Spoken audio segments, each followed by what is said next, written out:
Hare Krishna, everyone. Haribo. Nice to see a few known faces. Some of you I see the first time. Let me just organize myself. It's a blitz visit, and sometimes when the blitz comes, he can't plan so nicely. So let me just see. Wow, danke, 100%. Gut. Thank you. Oh, das ist echt gut.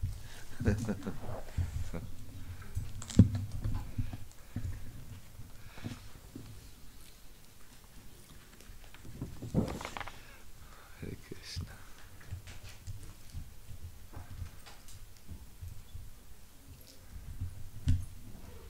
Let me please just go through. I made some notes for this lecture, but I might say something else. So let me just see through the notes.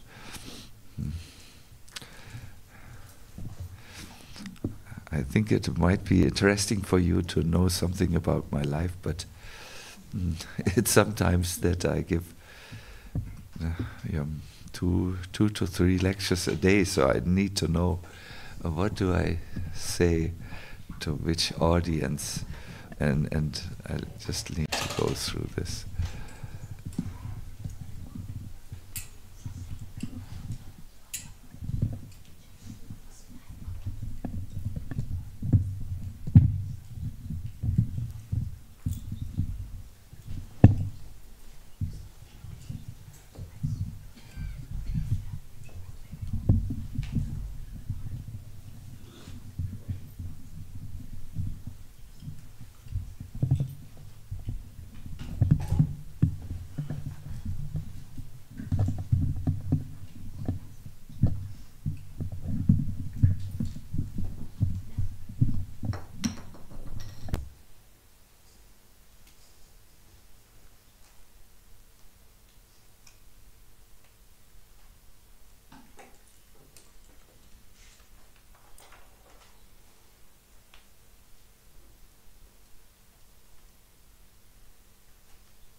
These notes which I brought are meant for a public program with people who are interested in meditation, so I don't think this is something for you, but I can take some elements. All right. Hare Krishna. I'm ready. Let me take this away so I can see you. Can I have a pair of cuddles, please? Hare Krishna, der Vater von Mohan. Hare Krishna.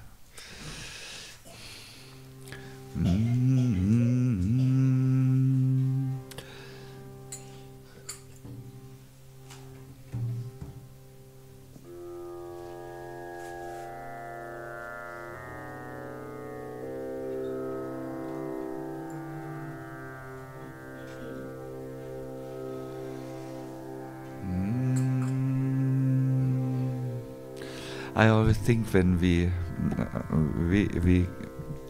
sing this like every day, when we live in the temple, or those who don't live in the temple. Of course, you have sung Jai Radha Madhava many times, but if you just forget this for a moment, the past where you have done something in a certain way, and just think about what this means. We are sitting together here in a temple where since so many years worship is going on. We are very lucky. We sit with like-minded people from different nations. I see a lot of you are from Russia and Ukraine. We are all together here, and we can worship the Lord together through our singing, and this is actually a great opportunity. So sing, as I always like to say to the devotees, sing a song you've never sung before in your life.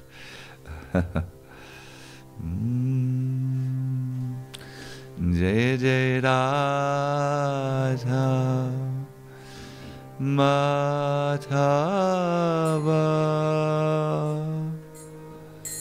Kunya Vihari.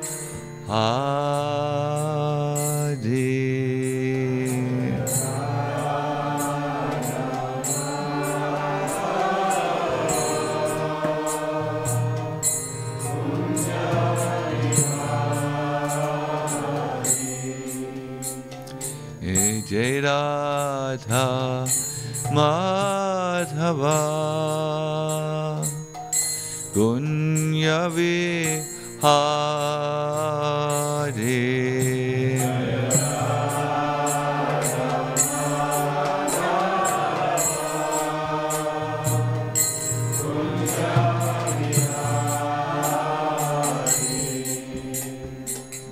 Gopidana Vallabha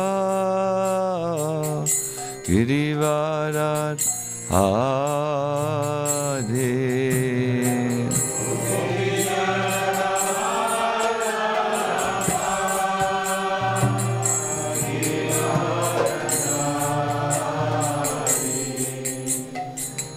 Gopidana Vallabha Girivarat Hare.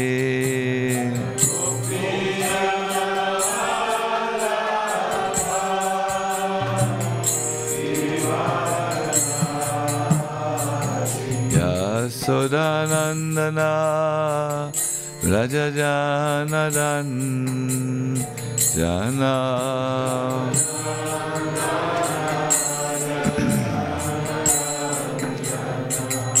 Yasodanandana Rajajanaranjana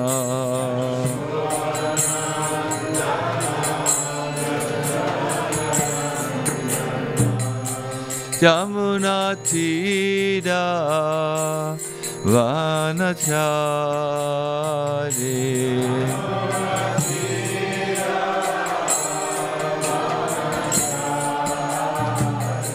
Yamunatira Vanachari.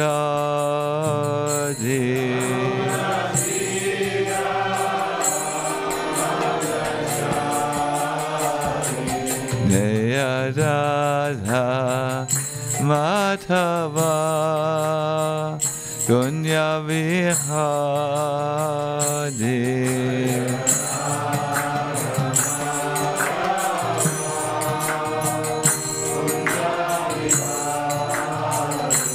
Jaya Radha Madhava Kunya Vihari.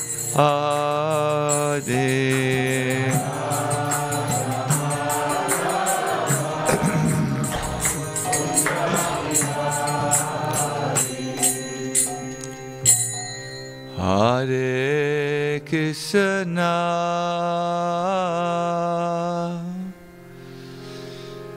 Hare Krishna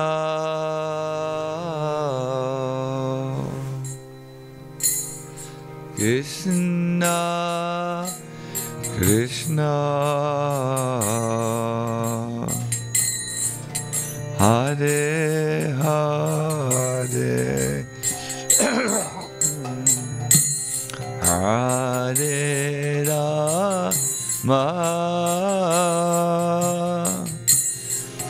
Hare Rama, Rama Rama, Hare Hare, Hare Krishna.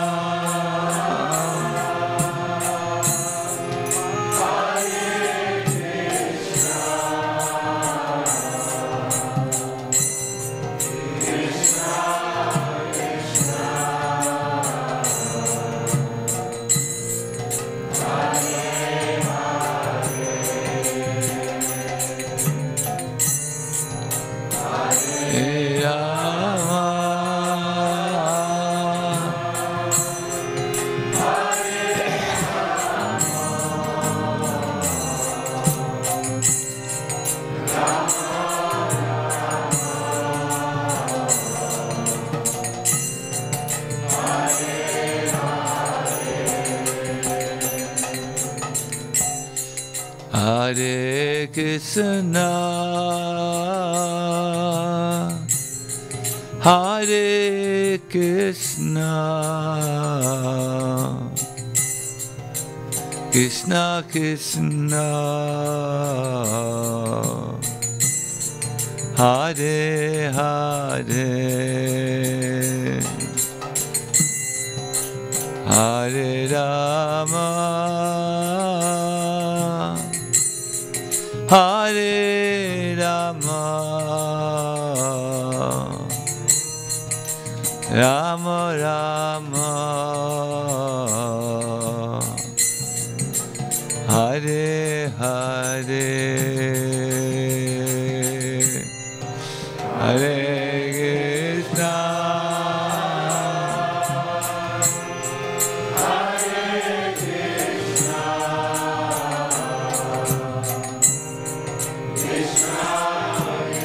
Hare Krishna, Krishna Krishna, Hare Hare,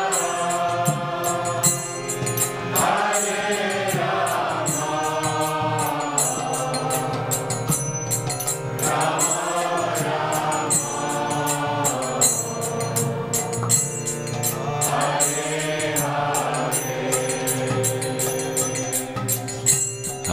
Hare Krishna, Hare Krishna, Krishna Krishna, Hare Hare, Hare Rama,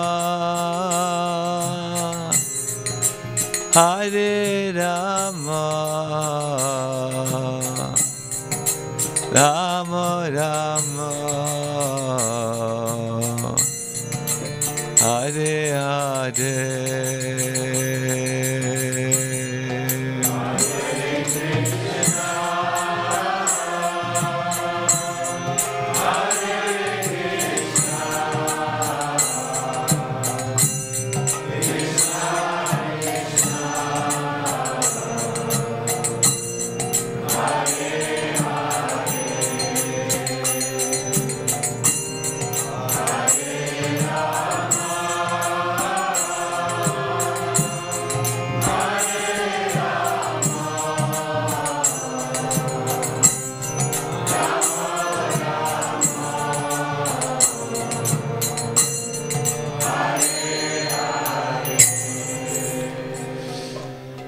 Hare Krishna,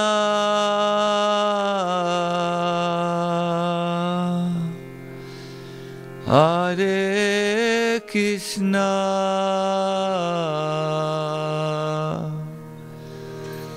Krishna Krishna,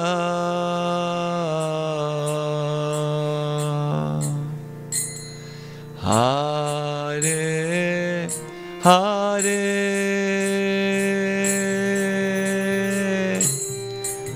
Hare Rama,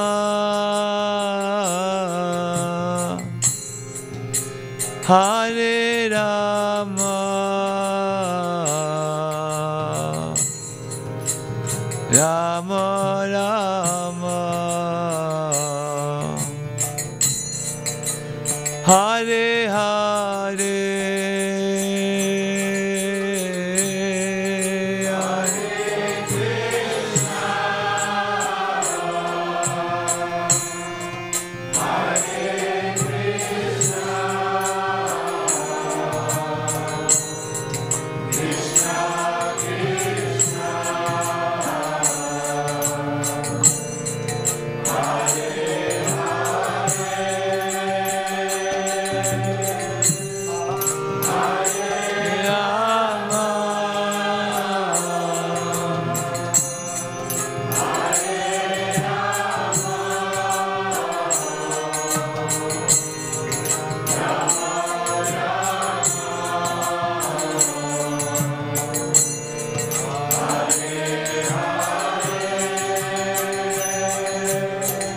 Hare Krishna, Hare Krishna, Krishna Krishna, Hare Hare, Hare Rama, Hare Rama, Rama Rama, Hare Hare, Hare Krishna, Hare Krishna, Krishna Krishna,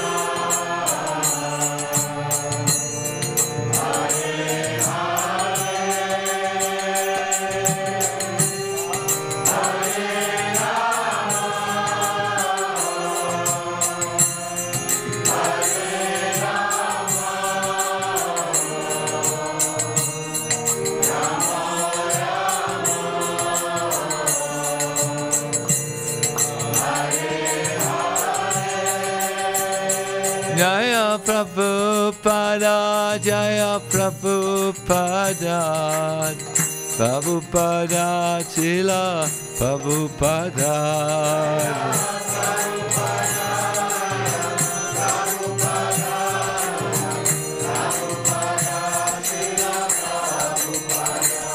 Jaya Gauranitai, Jaya Gauranitai, Gauranitai, Jaya Gauranitai.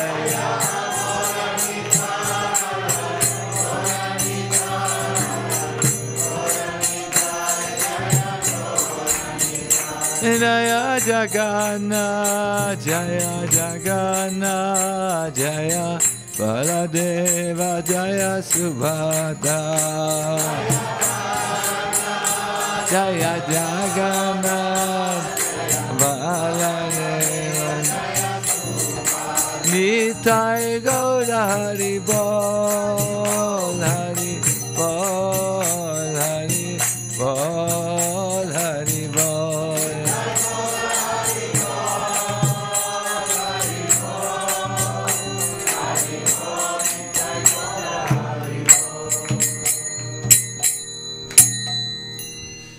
Hare Krishna.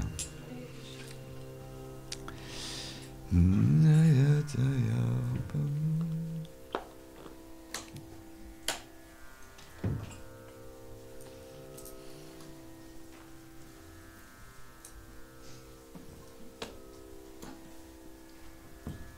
Krishna. So, Haribol, once again, everyone, welcome, welcome, welcome.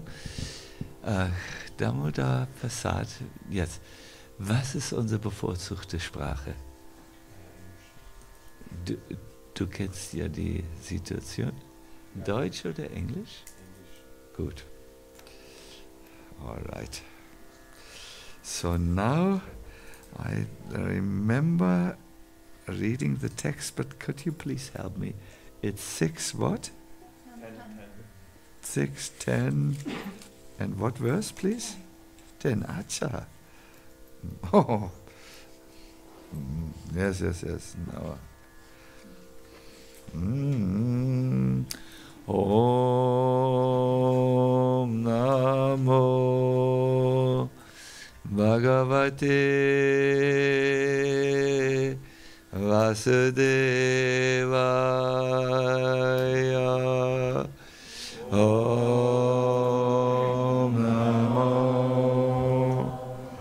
Bhagavate Vasudevaya. Om Namo Bhagavate Vasudevaya.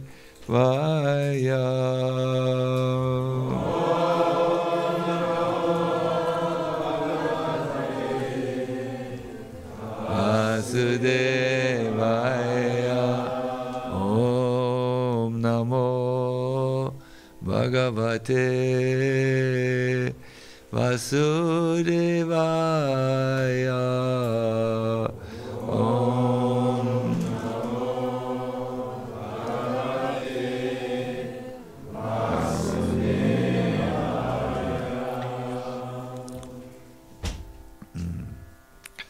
Wow, this is a very, very nice verse.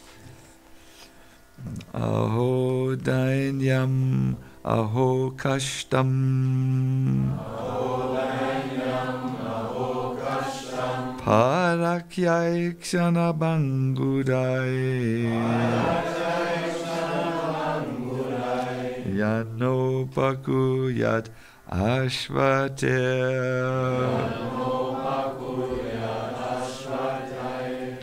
Madhyasva gyati vikrai. Aho dainyam aho kashtam. Parakyai kshana bangudai. Yano pakuyad ashvater. Madhya svagyati vigrahai. Yes, please, someone else.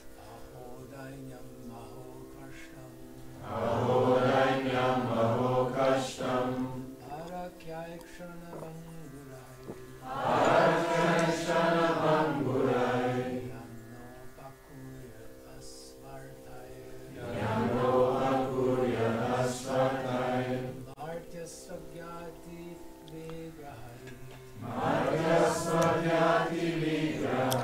Yes, one Vaishnavi, please. Aho dainyam aho kashtam. Aho dainyam aho kashtam. Parakyai shana bangudai. Parakyai shana bangudai. Yanno pakuyat asvartai. Yano pakuyat asvartai. Martya svagyati vigrahai. Madhya svagyati vigrahai. Yes. Aho. Alas. Dainyam. A miserable condition. Aho. Alas. Kashtam. Simply tribulation. Parakyai, which after death are eatable by dogs and jackals. Yes. Janabangurai, perishable at every moment. Yet, because. Na, not. Upakuyat, would help. Asvater, not meant for self-interest. Yes, not meant for self-interest.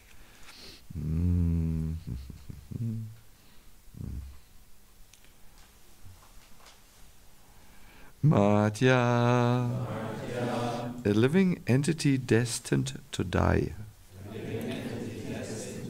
Sva, with his wealth. Yati, relatives and friends. Vigrahai, and his body. I must give you the content here. This is an amazing story in the Bhagavatam. There was a great demon who was plagiarizing the world. He was plagiarizing is not the word, terrorizing the world. And it was known that he could only be overcome by means of a weapon. Now this weapon was a magical weapon, you could say. In order to prepare this weapon, the bones of one particular saintly person was required. So the Devatas, who had tried many times in the past to overthrow this demon Vritasura, needed to make this weapon. You must know the word Vrita means circle, like a circle which covers everything, north, east, south and west. Vrita's influence, his demonic influence, was really covering every single nook and corner of the known universe. He was really a great problem, like Hiranyakashipu had been in the past, and we don't know any modern demoniac person. There were in the past, I heard in Uganda was one tyrant, Idi Amin, who had a system of terrorizing everyone in the country who was not cooperating with his regime. But I don't think there's anyone comparable to Vritasura in terms of influence and so on. So the weapon needed to be made. So imagine these devatas one morning turn up at the place of this saint called Dadichi. He must have been in a straw hut, very simple, very austere. And they say, sorry, we have come here with a certain request. We need to overthrow Vritasura. Yes, said Dadichi, that is necessary. Yes. Speak freely, says Dadichi. Why are you hesitating? We need a specific weapon. Don't stutter. Tell the truth. What do you want of me? Yet, in order to prepare the weapon, we need your bones. It means the life. You know, when you take the bones out of the body, we don't even want to think of such a surgery. That's the end of someone. Oh, said Dadichi, everyone knows that the body is very dear to a person. So you ask me for the body, but I love my body. I can't give this, you know, so easily. So he jokes. He says it jokingly because he's a self-realized soul. For him, living or dying is the same. You know, he anyways knows that what people say is living is really dead. It's the soul inside which gives life to this body, and the soul will continue after this body. It was before and it will be after. So, so the Devatas hear from him, the body is very dear to everyone, how can we give this up? And they agree, they are in this concept and bodily concept of life. Then Dadichi makes a point. He says, here in this verse,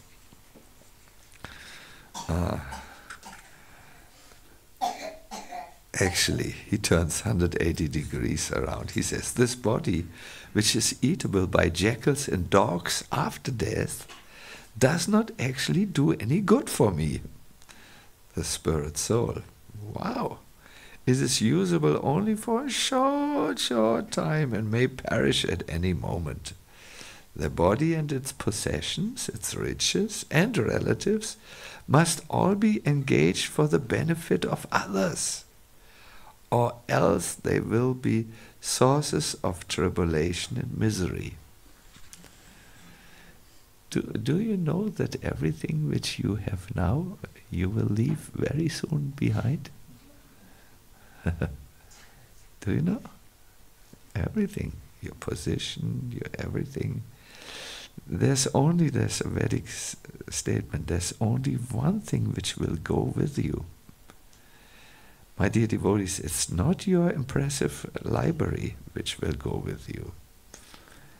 It's not even your japamala which will go with you. What to speak of the material possessions. That is not of consequence for you. What will go with you is your dharma, what you did properly in this life. So here Dadichi says the main dharma is to use what you have for the benefit of others. And similar advice is also given in Srimad Bhagavatam. Etavach janma safalam dehinam iha dehisho pranir ater diya vacha shreya acharanam sada. It's the duty of every living being. See how beautiful our philosophy is. It's the duty of every living being to perform welfare activity for the benefit of others with his life, his wealth, his intelligence, and his words. This is the mission of life.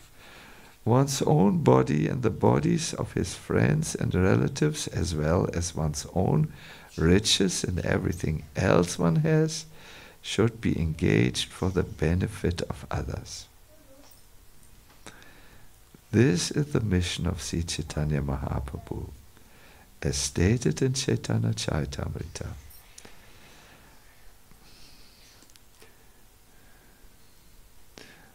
Hare Krishna. What to do with your children? They are not interested in this. They are too young. One who has taken birth as a human being in the land of India should make his life successful and work for the benefit of all other people. The word upakuryat means para upakar, helping others.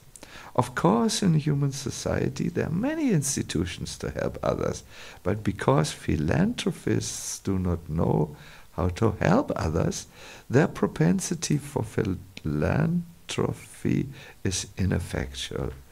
They do not know the ultimate goal of life, which is to please the Supreme Lord. If all philanthropic and humanitarian activities were directed towards achieving the ultimate goal of life, to please the Supreme Personality of Godhead, they would all be perfect. Humanitarian work without Krishna is nothing. Wow! Krishna must be brought to the center of all of our activities. Otherwise, no activity will have value. Wow, this is a pure devotee, no? Who is speaking to us. Wonderful.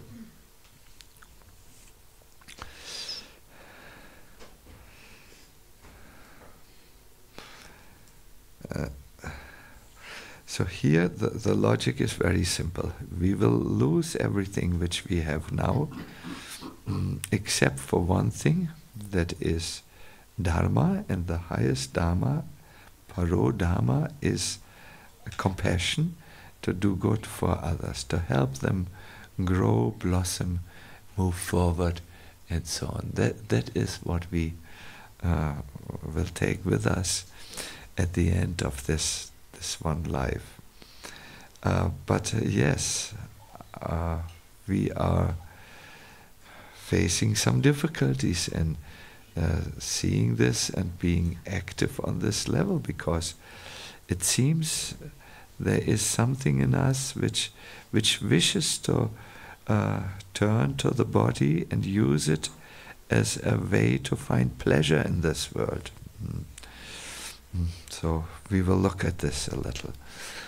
Namo Vishnu Padaya Krishna Prastaya Bhutale Shrimate Bhakti Vedanta Swami Niti Namine Namaste Saraswati Deve Gauravani Pacharine Niveshesha Shunyavari Paskadyane Satarine Jaya Sri Krishna Chaitanya Prabhu Nityananda Shri Advaita Gadadara Shivasari Go Bhakta Vinda Hare Krishna Krishna Krishna Hare Hare Hare Rama Rama Rama Hare Hare. I have a practical realization of this verse. We had just returned from India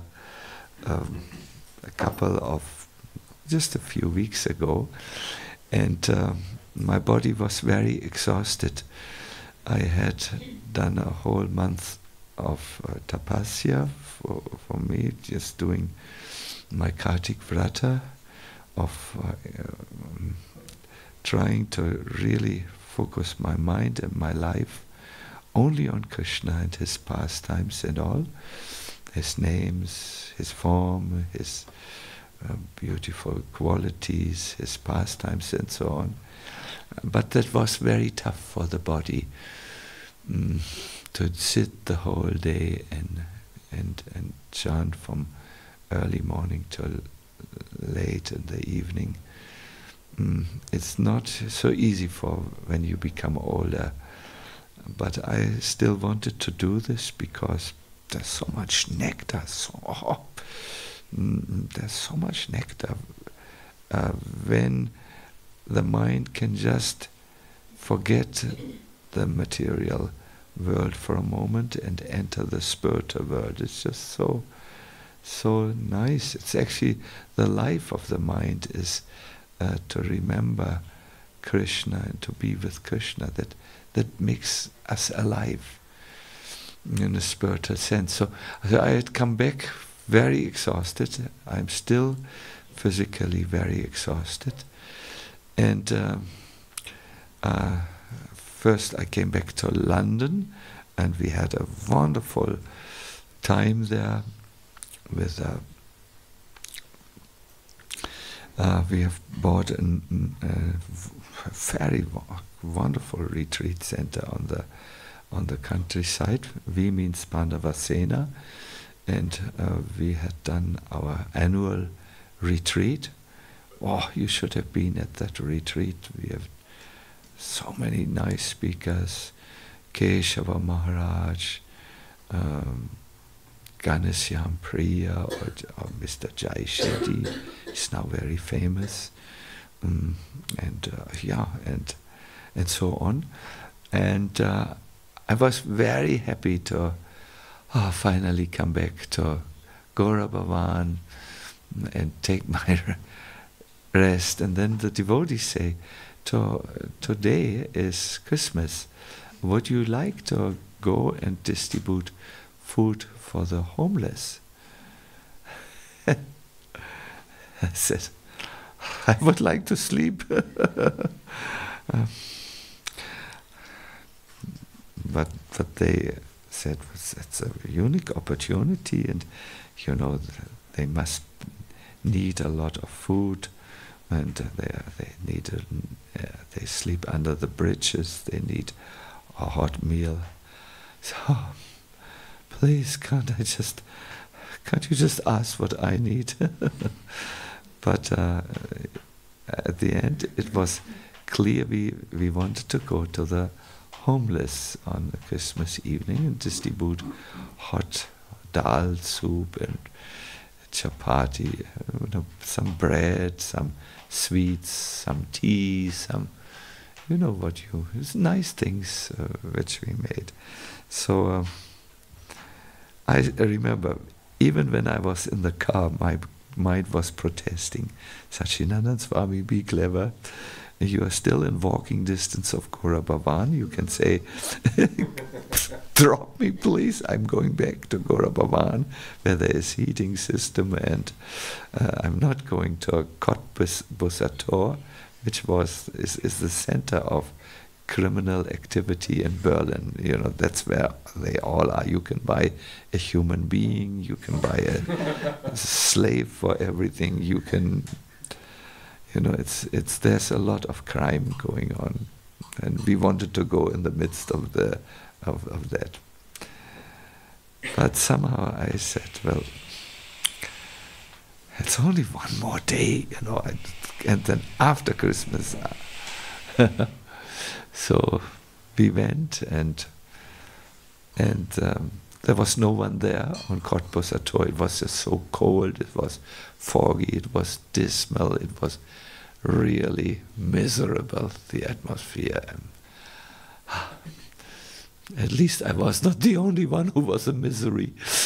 And then everything changed, my dear devotees, when we opened the lid to the hot dal soup. We had a big thing, and they came like, I've written about this, like bees from all the different corners, and we started to distribute. At the moment I saw these people with these swollen hands, with wounds, frost bites in the hand, covered with all the cloth they could gather, with black rings around under the eyes, and with the trembling from the cold, and they were coming to get the hot dal and hot tea, and I do not know. I became just so happy to be able to actually do something for these suffering people, to give them Krishna Prasadam, and to tell to them Haribol and Hare Krishna, and they were very happy. They were very polite. They said, "Let this person go first. He has only one leg or one eye," and I cannot describe to you. I felt by focusing myself on, what is good for these other parts of Krishna. Krishna was came just in the midst of the Cottbus to me. I just felt so relieved of this big problem which we all have, which I have at least, and not in the heart, the kamashayam, this granti, hridaya granti, which is made of karma and of ego, this not in the heart. It just solved, and I became enthusiastic, and the scene became so beautiful. People walked by, and one person thought, let me also help, and he went in the shop and got all the woolen caps which the shop had, and we distributed them to the homeless people. And it was a compassionate action in Krishna consciousness. We saw them as parts of Krishna, and Krishna was very satisfied. Krishna does not like anyone to suffer. It's unnecessary to suffer in this world. It is not the plan for those who turn to Krishna, and those who help others to turn to Krishna, and those who turn in any way to Krishna, even to his hot dal soup, which is offered to him. They become free from this terrible suffering, and I became very inspired and was remembering this part. Dadichi says, this body is just a vehicle. I'm passing with this vehicle through the world, and the purpose of this body should be to be beneficial for others. I think this is a very important message for the Hare Krishna movement, because so often people who enter spiritual institutions think of their progress, they think of repairing their brokenness, their inner brokenness, they think of their advancement and so on, and become so much locked in another type of ego, the ego of I want to make progress and advancement, and then they miss the whole point of spiritual life. They change from one ahankara to the other ahankara, and then they become tense in their mind. They have difficulties to tolerate each other, and they have, and all these problems come, which you all know. But just this compassion solves the knot of the false ego, and it must be active. It must be active. And when you enter this activity of being compassionate to others, you will see something loosens in your heart, and all of a sudden your heart becomes a container for Krishna's presence, and you can think of Krishna, not forget him. This is very, very wonderful passage of the Bhagavatam, where Dadichi, after first joking and saying, no, I don't want to give my body, this is most dear to me, he says,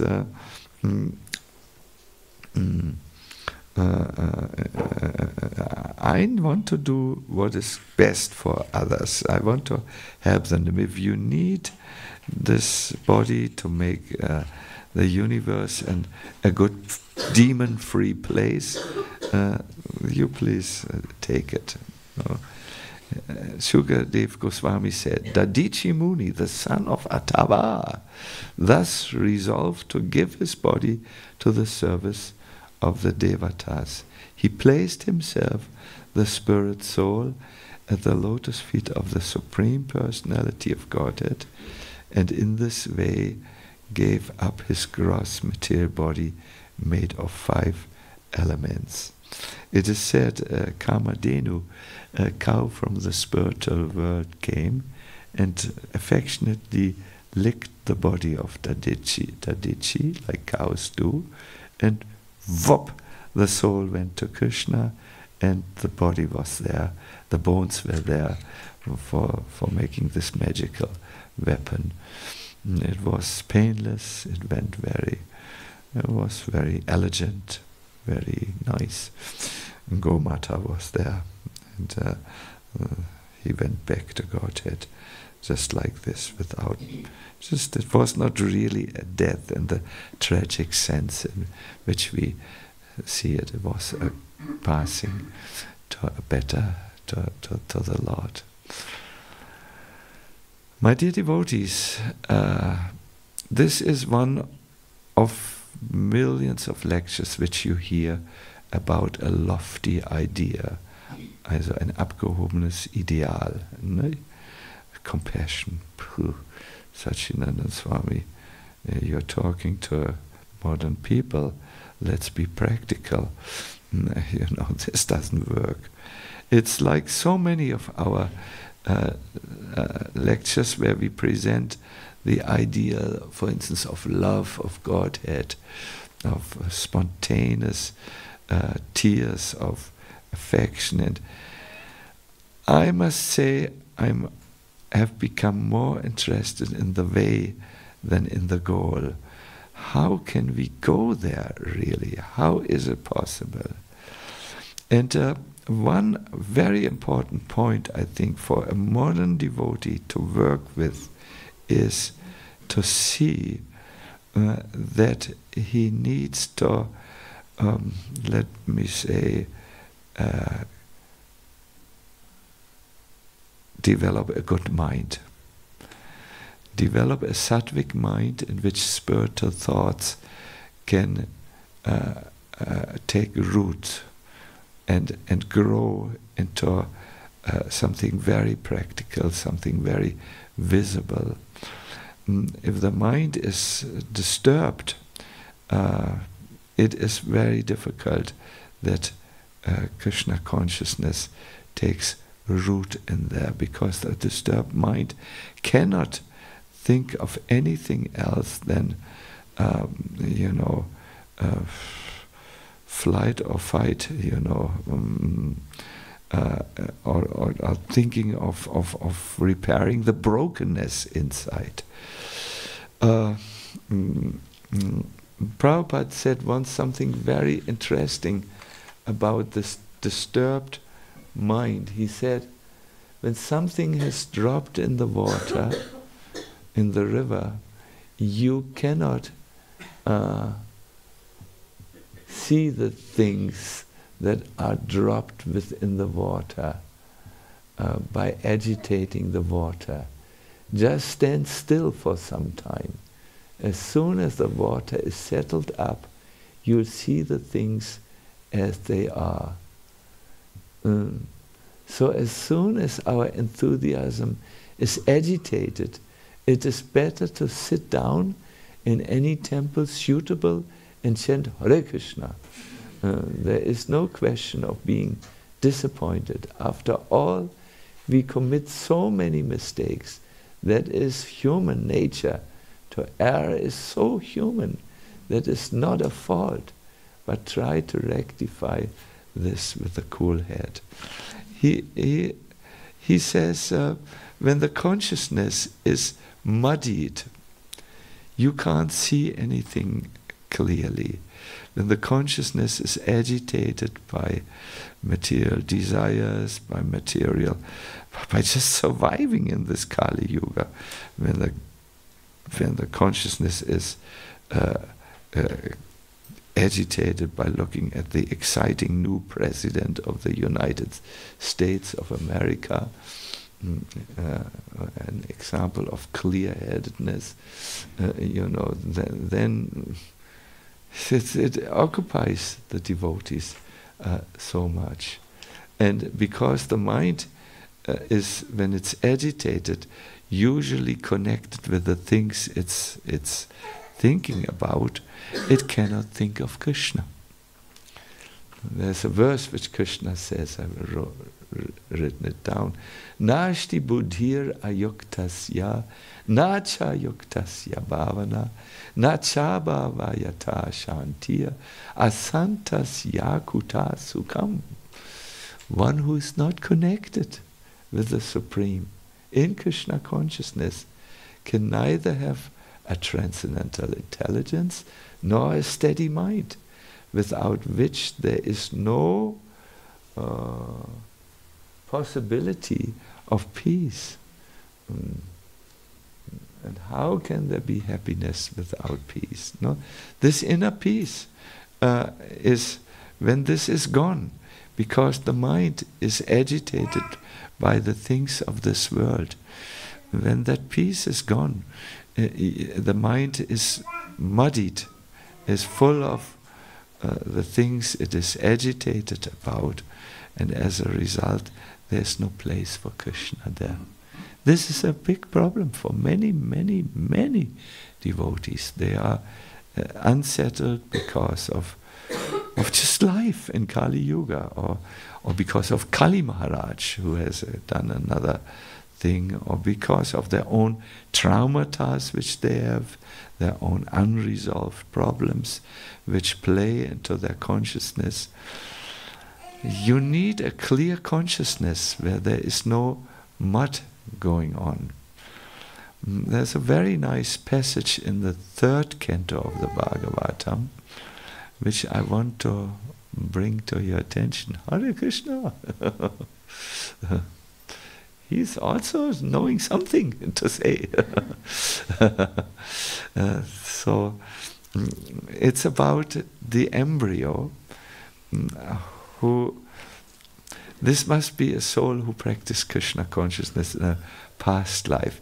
Jiva Goswami says, not every soul in the womb of the mother will remember Krishna, but those who were on the path before, when they are in the womb, they all of a sudden wake up to consciousness, and they understand, I have taken so many births before this birth, which is coming any moment, in 1 week, or in 2 weeks, or in 1 month.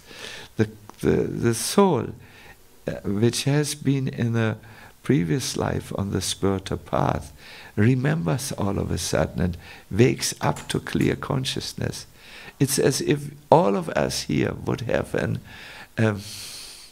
a wonderful experience where all of us will, oh my God, I see it, I'm eternal soul. I'm actually a part of God. What? I'm a divine being. I'm not a Swiss person, or not a German person, or no person of this world at all. I can feel it. I'm full of bliss. I'm full of knowledge. I cannot understand.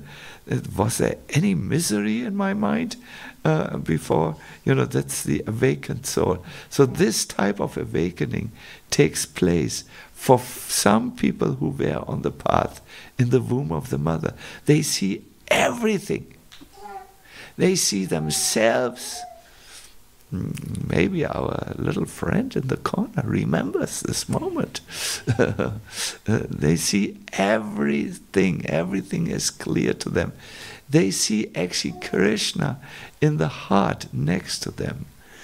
And they also see, my God, I will go soon out in this world, and most probably my clear awakened consciousness, which I have now, will be muddied again. By the way, this is the experience of many devotees who leave Vrindavan to come back to the West. They already have gone a few times out of Vrindavan, where they had extraordinary spiritual experiences, where their mind was drawn towards Shyamasundar, and they saw Shyamasundar. They were absolutely sure, and now they have to go back to the West, and they know most probably my mind will be again muddied, and I will take, in Germany someone came to me. I came from Vrindavan. The first thing I did is I put on Netflix and saw for 3 days these foolish series, In the Storm of Love, or something like this, which old ladies who are frustrated with their marriage look at, and I saw this, and I don't know what came over me. And I said, could it be that you wanted to escape somehow the normal life in the West, and you thought this would be in some entertainment? Is it an escape plan, or what? I don't know. Why you did this. Yes, so muddying the consciousness. And here the soul, he says, he is in this fully awakened state, written it down for you, after seeing how I'm actually a part of Krishna, I belong to you, Krishna. You are my all and everything, but I will be most probably distracted. He says, therefore, because I don't want this, I will stay here in the womb. I will not leave. I will not go outside. I will not take birth. Maybe Radha Sundari has seen such people who are in the womb and they don't want to come, and you have to maybe chant Hare Krishna and sing and dance before them. No, we are there. We are devotees. We will welcome you. So I will stay here and destroy my sufferings with the help of my friend. What is his friend? Is there anyone in the womb? It's empty. Is it Krishna? Krishna is normally the right answer in our lectures, but here it's even different. I will stay here and destroy my sufferings with the help of my friend. Clear consciousness, not muddied consciousness. And then I will surrender unto you. By keeping Vishnu Pada, means the lotus feet of the Lord, in my mind, I will not take birth again. Of course, this is an escape also. I mean, he has to take birth. He can't stay indefinitely in the womb of the mother. But I'm just wanting to... The Bhagavatam wants to help us to describe this determination, to stay not in muddied consciousness, but to stay in clear consciousness. My dear devotees, you must know that the moment you allow your consciousness to become a place of the Maya Shakti, your inner enemies, which have been waiting for this, will become activated. There is one, and only when your mind is connected with Krishna, like the Lord says, at that time your inner enemies cannot do anything to you. The inner enemies which surround the heart of the conditioned soul are kama, krodha, lobha, moha, these things, lust or material desires, kama, krodha, anger, greed, illusion, etc. They are always there. And they will come at you the moment you are not connected. You're disconnected from the source of all life, that is the Lord, who has given life, who is also the source of your soul, the source of all your life. They will come and come at you. They are like, when you have this fruits, yes? Oh, have you noticed this? All of a sudden, when the fruits become mature, all kinds of fruit flies are coming. You wonder, from where are they coming? I mean, I'm in Switzerland. This is clean. My kitchen is super clean. How did this flies come? I can't give you the answer. I mean, there must be an answer to this. Or another example I wanted to give you. As long as the body is alive, you will not have any problems with jackals and vultures. What am I saying? Well, when I was a young man, I went on the Nitai Gaur World Traveling Sankirtan Party. It was such an austere program. We would travel through India.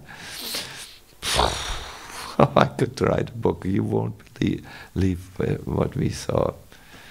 I mean, there were really unforgettable memories, like when all these 100 Buddhistic monks wanted to leave the Dalai Lama and come with us, chanting and singing and dancing, and crazy scenes, but also very good scenes. So once we went to the area in Alava where the Kumbh Mela took place, we wanted to wash our bus, and we wanted to get ready to make a program in Allahabad. And I said to the devotees, can I please make a little pause? They said, yes, yes. Okay, you are not Mr. Practical, we don't need you now. So I went to a shady tree, and I fell asleep. And when I woke up, and the sun had wandered, I was out of the shade, I had a sunburn. But what disturbed me more than the sunburn was there were vultures around me. They had thought I'm dead. Yeah, I was really sleeping like a brahmachari after the Sunday feast, you know. and they came closer, and I said, hey, hey, hey, I'm alive. Don't come close. I know how to use a stone on your head if you come close. Then they all went away. My dear devotees, they thought I was dead. Now, when the mind is not full with Krishna, the life of the mind, no, the manojivan, you will see that all of a sudden the same thing happens. The inner jackals, the inner vultures come around you, and they give you such a problem. They give you ideas which are really not the reality. Do you know that the reality is different from what you think it is? I want to give you an example. Let me say I'm giving a lecture, and one of you is totally bored, which happens, and looks at your mobile telephone, and you're with your WhatsApp messages. Oh, how could he write this? You are sitting in the temple room, but because your mind is engaged in a different film, so to say, it is all of a sudden in its own world, and not in the world where your body is sitting. This is happening all the time with us. We are going through the world, and we see things, and the mind gives a certain interpretation of the reality, which is very different. I remember here sitting and giving a Sunday feast program, and two people were always talking with each other, and I thought, oh no, how can they be so impolite? Maybe it's because I don't speak Swiss German, and they think these Germans are all arrogant fools, they don't speak our language. So I was thinking like this, and then after the lecture they came to me to get some, they came to me, and I thought, now I'm off the microphone, now I'm going to give them a North German sentence. And they said, Maharaj, your lecture was excellent. What? Yeah, I translated every word for my Russian friend, you know. Finally someone pays attention to what I say. I had this many times in Switzerland. One time someone was sitting before me and all the time making movements, and I thought, what was this? And later they came and I understood. He was not impolite, making jokes out of me, but he was explaining to his friend who was not able to listen in the language of the deaf people. No, you make some signs. So all the time we are going through this world, and our mind gives its interpretation of the world. The moment we come to clear Krishna consciousness, the interpretations stop, and we will see Krishna is everywhere. Krishna is protecting me. Krishna is waiting for me. And we wake up to the reality. There is this verse from the... Do you like also verses? Yes. Good. There is this Brahmana who really had traumatic situations. His wife and sons had left him. He had lost all his wealth. He was really in misery. And on top of it, people were on his case, maybe from the past or so. So he sits down and he says this beautiful verse, Vidya uvacha nayam janume sukha dukkha hetu na devatatma grahaka makala manapalam karanam atmananti samsara chakram parivatayat yat. Clear consciousness. You will hear what he says as his mind is free from the mud. The Brahmana said, these people are not the cause of my happiness and distress. Neither are the... No, so he says, okay, you may say, the people are not the cause of your distress, but perhaps it's your bad astrology which is the cause of your distress, or your past karma. But he says, no, it's not the demigods, it's not my own body, it's not the planets which are influencing my life, it's not my past work or the time, rather it is the mind alone that causes happiness and distress and perpetuates the rotation of material life. So, this, my dear devotees, is what we need to learn, to return or to try to see how can you be with your friend clear consciousness and see things clearly without becoming agitated by people, circumstances, your own traumata which are not yet solved. There are many, by the way, in a normal person. And how can you? It is you must link your mind with Krishna. This clear consciousness, I will tell you a little how it feels, and you will recognize it. I made some notes here. The origin is Krishna consciousness, or being aware of the actual fact that you are part of Krishna. When you are in clear consciousness, you are thinking with Krishna conscious perspectives. If you're not, you're thinking with your mind that interprets everything. It's your ego. Clear consciousness feels light, you are alive.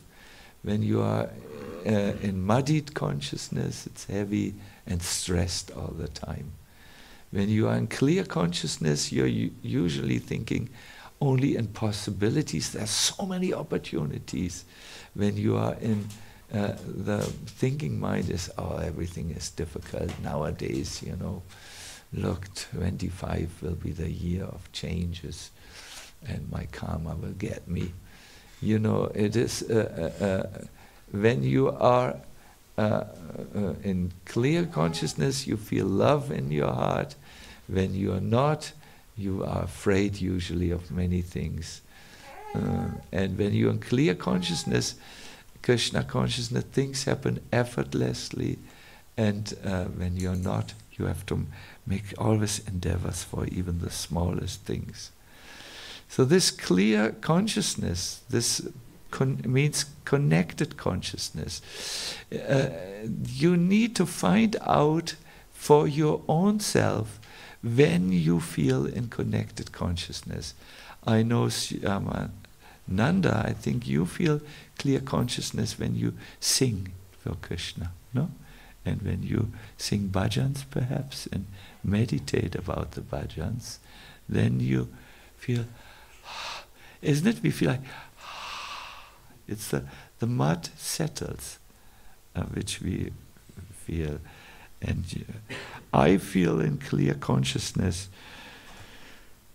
yes, when I'm sitting in Vrindavan before Giriraj, and I'm closing my eyes and I'm remembering what Krishna did here, and I'm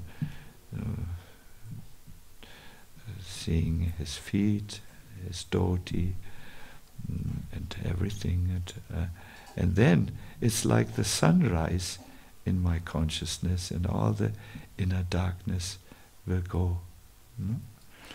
There's one meditation which is done to connect our consciousness with Krishna. Perhaps you remember in the Bhagavad Gita, Krishna repeats twice a verse where he says, always think of me. No? And Vishwanath Chakravarti Thakur, he says how we should think of Krishna. And I thought I would do this. I would need go, Krishna, do you have Vishwanath on your telephone? Yeah? So it's 1860, 68 I think. 68 or 60, no, 65. So I thought we will do today a life-giving meditation for the mind. What do you think about this idea? Where we call upon Krishna to take his seat in our mind, and we will see, as this happens, the mud will go down, it will sink at the bottom, and we do clear consciousness. Now the problem with you Hare Krishna Hare Ramas is you are always tired in the morning because you go too late to bed and you eat too much unhealthy food and so on. Hare Krishna.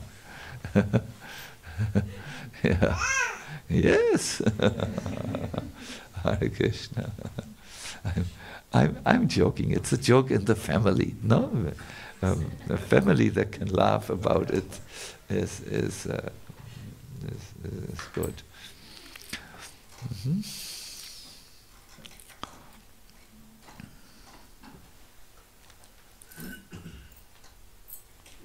Yeah.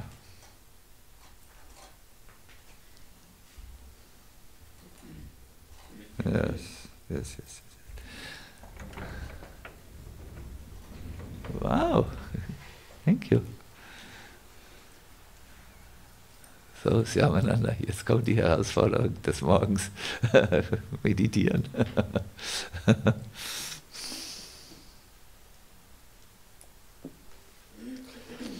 We so often hear about oh my God, this is such a bad Ragini. I'm getting a new one. If Krishna is kind to me.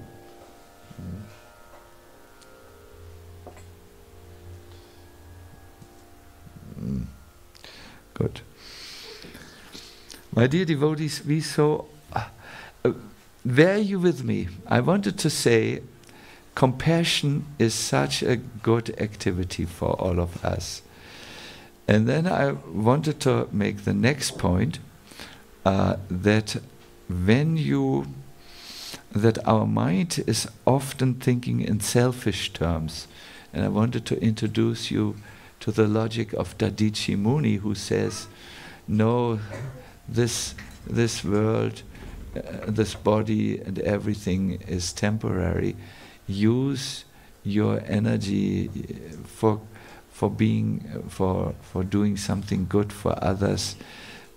Use it for eternal things. And then I just wanted to say that we have heard this many times, and we just need to bring our mind a little bit peaceful so that it can actually be a sitting place for the Lord. And this was the idea of this lecture. I think I'm not so satisfied with my lecture this morning. I'm a little bit bringing the things together. Now I wanted to meditate, but it's not possible when we have children who make noise. Maybe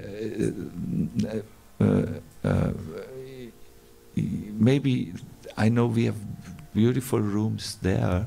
You're from here. You know this place? Oh, you know. Good. Then I think then it's better if we have because they will be loud. Other children. Good. I thought, to introduce you to something which I feel is important. The way to think of Krishna. If we do this, we will start. Many of us think occasionally of Krishna when they read in the books, and they think of Krishna, or when in a lecture someone may explain a pastime of Krishna, and our mind feels attracted to Krishna. This is one type of remembrance that is often based on literature, on verses, on what others say to us. But there is also another, which Jiva Goswami describes as smaranam, where with some effort, it takes an effort, we willfully bring Krishna in our mind. That's another thing, no? And it requires some effort. In other words, it needs some training.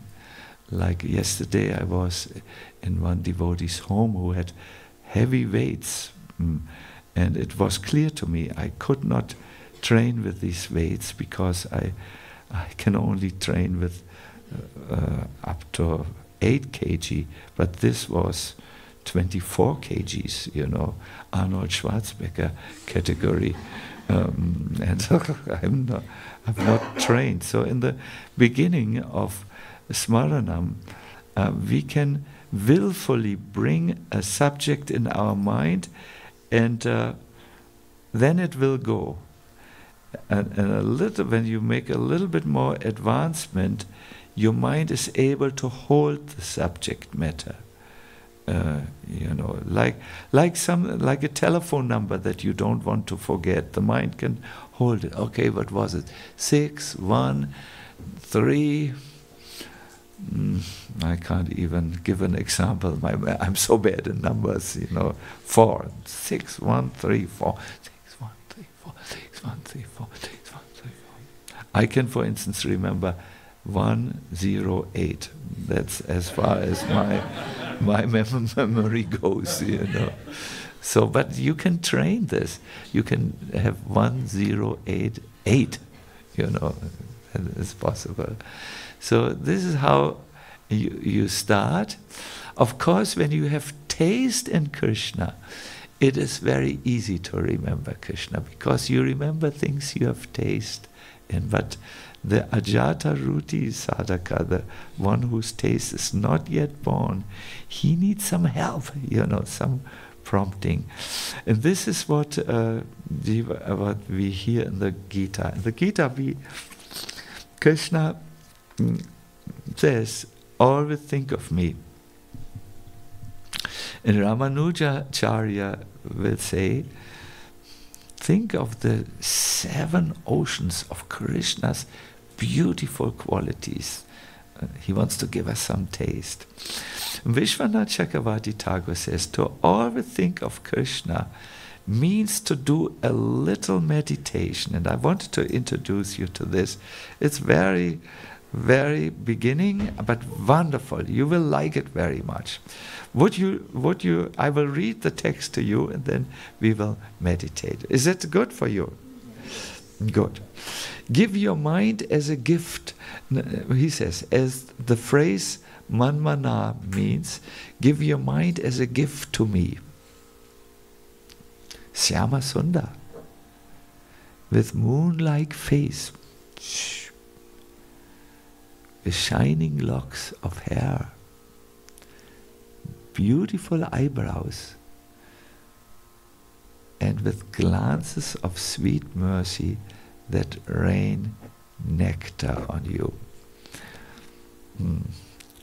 So to turn this into a meditation means to take the classical elements which the Bhagavatam says, to purify the mind. You first meditate on the sun, on the moon, the sun, and then fire. That impression of light will take the inner darkness away, and then you usually then enter the forest of Vrindavan in your mind, and then you go to Radha and Krishna. But we will make this very simple.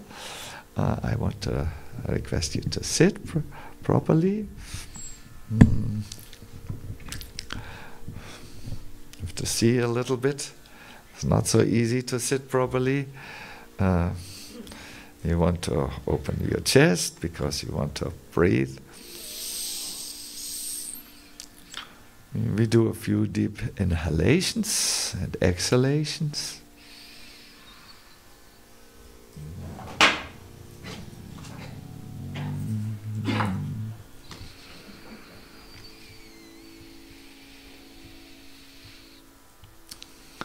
Just try to bring your mind to your breathing, really. When you breathe in,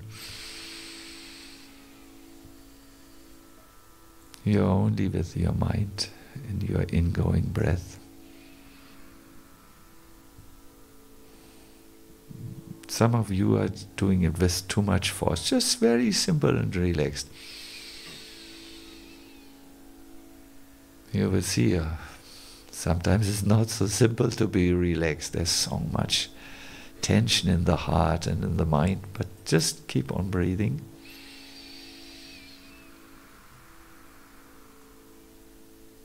And when you breathe out, just very gently breathe out.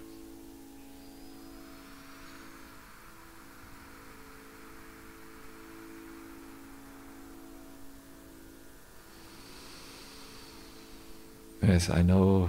I can feel your mental energy now. It's protesting, and no, this is about neu. So, just to breathe. It will be good for you. It will be very Krishna conscious. Don't worry.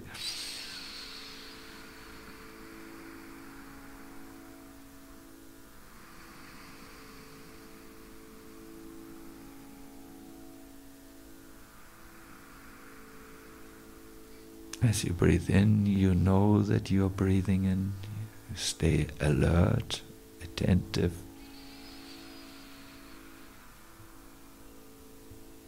And as you breathe out, you know.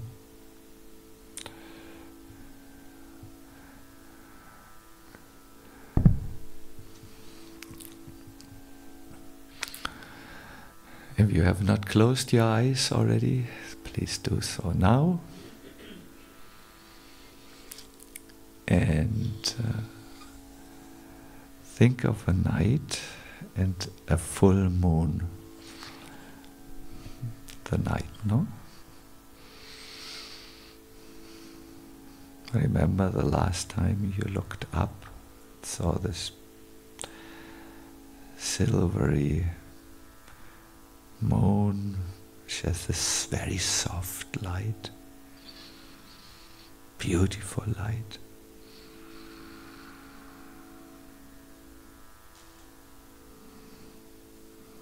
And slowly from this moon, face appears.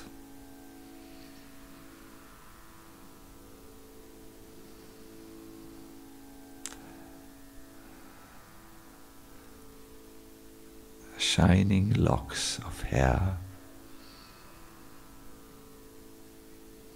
Perhaps you have seen Krishna photo or pictures with locks of hair. Just bring them into, very gently bring them into your mind. Beautiful eyebrows, they're curved. And he looks at you.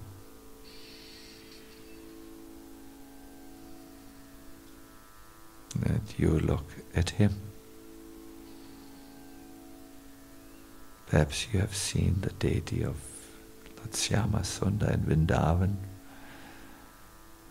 He looks at you.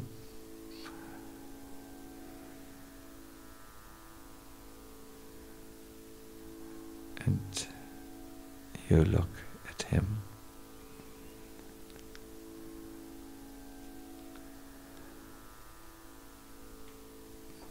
As you look into the Lord's eyes, Syamasundara's eyes, you notice there is a quality in the way he looks at you. He seems to very, very much like you.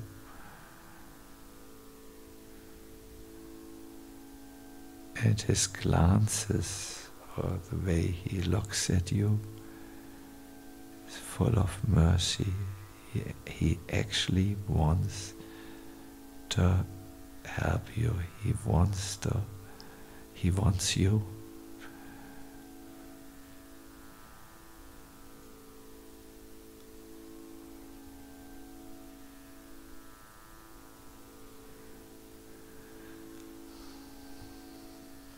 He seems to say, give your mind as a gift to me, Syamasundara. Look at my moon-like face with shining locks of hair.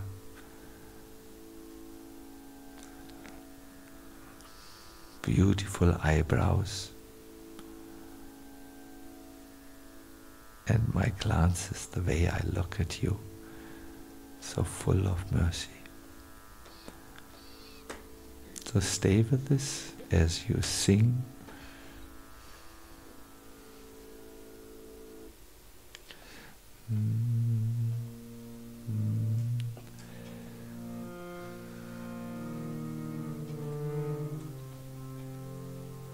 Krishna Krishna Hare Hare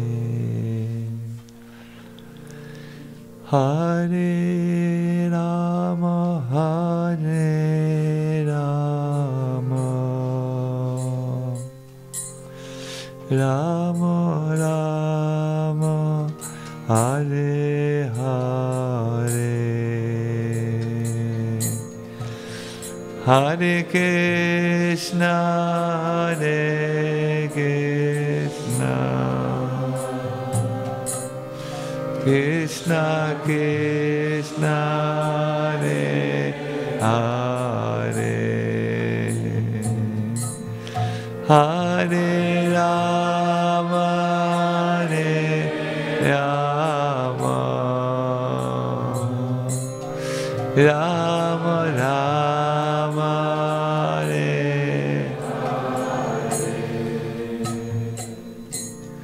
Hare Krishna Hare Krishna Krishna Krishna Hare Hare Hare Rama Hare Rama Rama Rama Hare Hare Hare Krishna Hare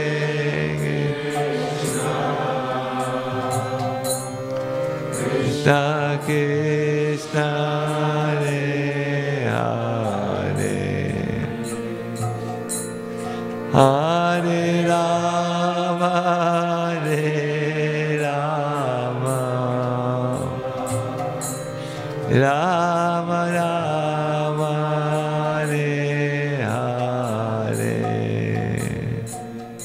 Hare Krishna, Hare Krishna, Krishna Krishna, Hare Hare,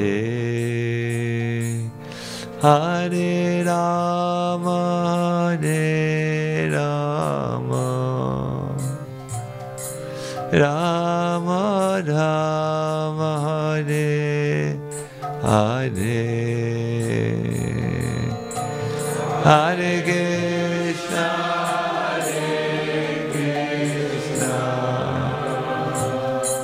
Krishna Krishna, Hare Hare, Hare Rama, Hare Rama, Rama Rama, Hare Hare. One more time. Hare Krishna, Hare Krishna, Krishna Krishna, Hare Hare, Hare Rama, Hare Rama, Rama Rama, Hare Hare. Think of me, Syama Sundar, with a moon-like face, with shining locks of hair and beautiful eyebrows. And think of me, how I'm looking at you with glances of sweet mercy that shower a rain of nectar upon you. Wow.